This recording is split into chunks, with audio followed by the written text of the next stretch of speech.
বিনা তেলে রোদে দেওয়ার ঝামেলা ছাড়া এইভাবে একবার কাঁচা আম দিয়ে দারুণ স্বাদের আচার বাড়িতে বানিয়ে দেখতে পারেন।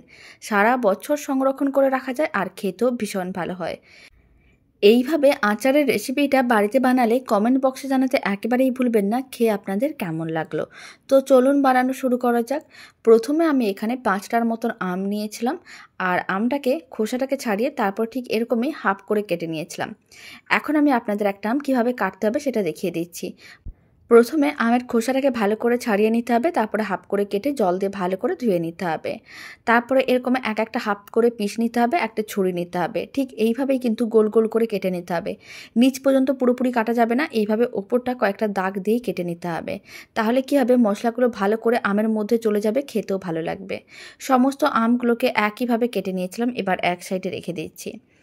এদিকে একটা কড়াইয়ের মধ্যে আমি নিয়েছি 1 চামচের মতন মৌরি, হাফ চামচের মতন দিয়ে দিলাম গোটা জিরে, আর কয়েকটা আমি কাশ্মীরি লঙ্কা দিয়ে দিলাম। আপনারা যে কোনো ধরনের লঙ্কা দিতে পারেন, শুকনো লঙ্কা দিতে হবে। এবার মশলাগুলোকে হালকা করে ভেজে নিতে হবে। ফ্লেমটা মিডিয়ামে রাখতে হবে আর 2-3 মিনিট নাড়াচাড়া করে ভেজে নিতে হবে। চাইলে আপনারা ঝালটা কম বেশি করতে পারেন। সমস্ত মশলাগুলোকে ভেজে এবার আমি মিক্সির জারের মধ্যে নিয়ে ভালো করে গুঁড়ো করে নেব। আর ওই কড়াইয়ের মধ্যে আমি দিয়ে দিচ্ছি 500 গ্রামের মতন গুড়ের বাতাসা। আপনারা চাইলে চিনিও দিতে পারেন, তবে এটা আমি গুড় দিয়ে বানাবো তাই আমি গুড়ের বাতাসাই দিলাম। যতটা আমি বাতাসা নিয়েছিলাম সেই বাটির 1 বাটির মতন আমি জল দিয়ে দিলাম।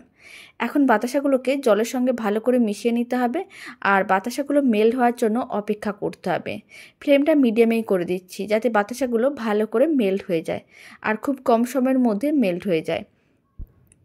প্রায় 2-3 মিনিট পরে দেখাচ্ছি, আপনারা দেখুন বাতাসাগুলো অনেকটাই মেল্ট হয়ে গেছে। এখন আরও 2-3 মিনিট এইভাবে রেখে দিতে হবে। যখন বাতাসাগুলো পুরোপুরি মেল্ট হয়ে যাবে তখন এর মধ্যে দিতে হবে অল্প করে চিনি আর দিতে হবে লঙ্কার গুঁড়ো, অল্প একটু হলুদ গুঁড়ো, এতে কালারটা খুবই ভালো আসবে। তারপর সমস্ত কিছু খুব ভালো করে একসঙ্গে মিশিয়ে নিতে হবে আর এইভাবে গুড়ের শিরাটাকে হাই ফ্লেমে ভালো করে একবার ফুটিয়ে নিতে হবে। যখন এই ফ্লেমটা হাইতে রেখে গুড়ের শিরাটা ভালো করে ফোটানো হয়ে যাবে তখন ফ্লেমটা মিডিয়ামে করে দিতে হবে আর দিয়ে দিতে হবে সমস্ত আমের টুকরোগুলো, যেগুলো হাফ করে রাখা ছিল সেই সমস্ত আমের টুকরোগুলো দিয়ে দিতে হবে। আর এইভাবে কিন্তু উল্টে পাল্টে একটু রেখে দিতে হবে। প্রায় 40 থেকে 50 মিনিটের মতন এইভাবেই কিন্তু আচারটাকে রান্না করতে হবে, তাহলে আচারটা অনেক দিন ভালো থাকবে আর কোনো রকম রোদে দেওয়ার ঝামেলারও প্রয়োজন পড়বে না আর এই আচার বানানোর জন্য তেলেরও প্রয়োজন পড়বে না। এইভাবে মাঝে মাঝে একবার উল্টে পাল্টে রাখতে হবে। এখন আমি আপনাদের প্রায় 30 মিনিট পরেই দেখাচ্ছি। আপনারা দেখুন আমগুলো কিন্তু অনেকটাই সেদ্ধ হয়ে গেছে।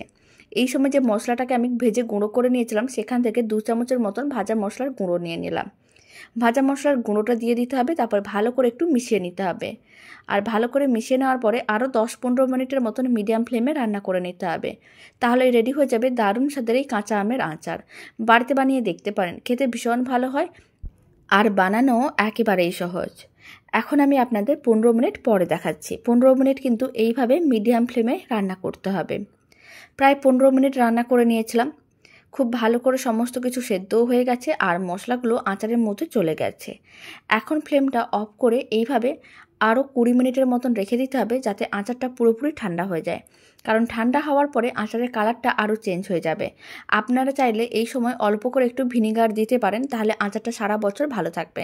তবে যেহেতু আমি খুব বেশি বানাইনি আচারটা তাই আর ভিনিগার দিলাম না, তবে আপনারা সারা বছর রাখতে চাইলে ভিনিগারটা দিতে হবে।